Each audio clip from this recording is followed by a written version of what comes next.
Georgia and this is The Sound of Georgia. So if you can't tell by the title and the thumbnail, I went and saw VIII on the weekend, and so today I just thought I'd talk about it because it'd make a quick and easy video.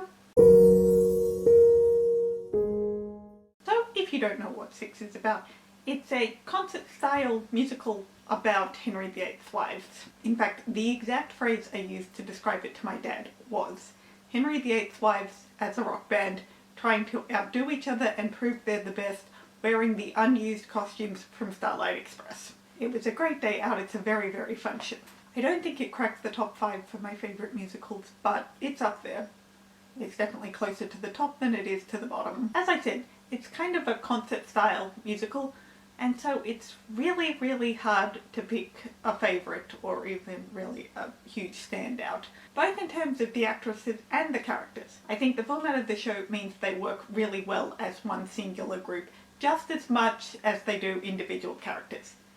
In fact, that's kind of the point of the whole show. The entire plot of the show is them trying to outdo each other and prove they're the best queen. And they get to the end and realise that's kind of a stupid thing to be doing at all, because they're all as important as each other and not defined by Henry and are their own unique woman. So yeah, it's really hard for me to choose a favourite, especially from a character standpoint. Though from a historical perspective, I think I will always be partial to Catherine of Aragon. It's a long, confusing and quite frankly ridiculous story, but I'm not going to go into that. I love the songs, they were all great, and I'll talk about them in a minute, because honestly what I want to talk about probably the most is the costumes. When I saw the first photo of VIII I ever saw, my immediate thought was, oh my god, the costumes are giving me really big Starlight Express vibes. If you haven't heard about Starlight Express, it's a musical from the 80s, I think, written by Andrew Lloyd Webber because he wrote everything back then. And it's basically about this steam engine who enters a race full of much younger and newer steam engines to try and prove he's the best to one of the coaches. The engines are all played by guys and the coaches are all played by girls, and they do the whole thing on roller skates. I should also point out, I've never seen Starlight Express, but I have looked at pictures and my first thought when it came to VIII was, oh my god, I'm getting major Starlight Express vibes.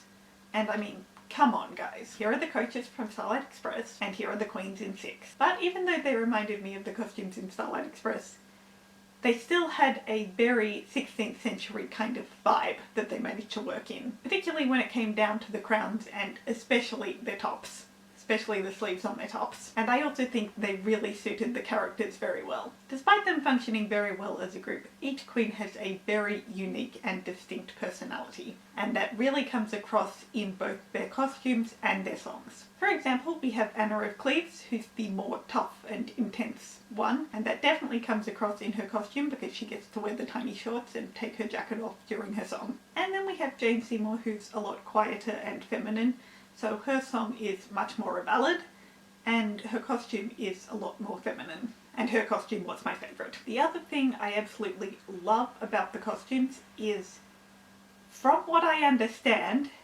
each of the 3 swings has a separate costume. Now, first of all, 3 swings for a 6-girl show?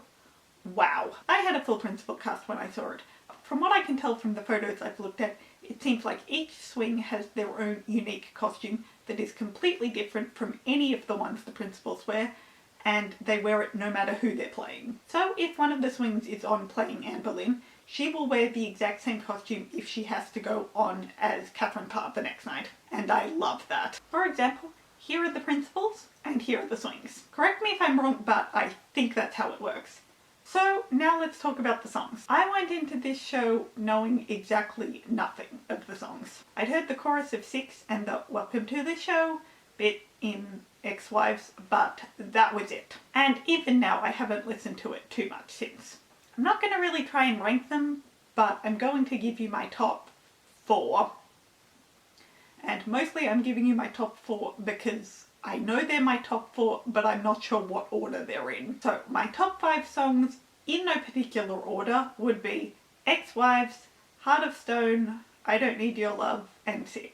But everything would change the more I listen to the album, which I will definitely do. And then, of course, there's the line in VIII where Jane Seymour says, Tudor Von Traps. I laughed. That was just hilarious. Right before she started singing I Don't Need Your Love, I almost thought Vidya Makan, I don't know if I'm pronouncing her name right, who was playing Catherine Parr, I almost wondered whether she'd forgotten her lines. There's a very long pause before she starts singing, and I think that's intentional, but it was long enough that I wondered for a moment if she'd forgotten the line. We were sitting in the very front row, kind of off to the side, so we had a really good view. And there were definitely some moments when the actresses would look you straight in the eye. There was a point towards the end where Carla Gare, who played Anne Boleyn, blew my cousin a kiss, and at the end a bit of confetti fell on me. And as I said, it's kind of very much a concert, almost as much, if not more, than it is a straightforward musical. There's a lot of audience interactions. A lot of the time they ask the band to give them a cue, so definitely a lot of fun. Great songs, great actresses, really unique concept and execution. I swear, no pun intended. And it's really short, it's just over an hour long, so you don't have to worry about it taking up an entire day. In one word, fun. So yes, would absolutely recommend. If you're in Melbourne, keep an eye out because it's coming your way soon. So that's everything I've got for today, guys. I hope you enjoyed. Let me know, have you seen 6? What did you think? Stay safe, guys. Feel free to like and subscribe, and I'll see you in my video next time. So long, farewell!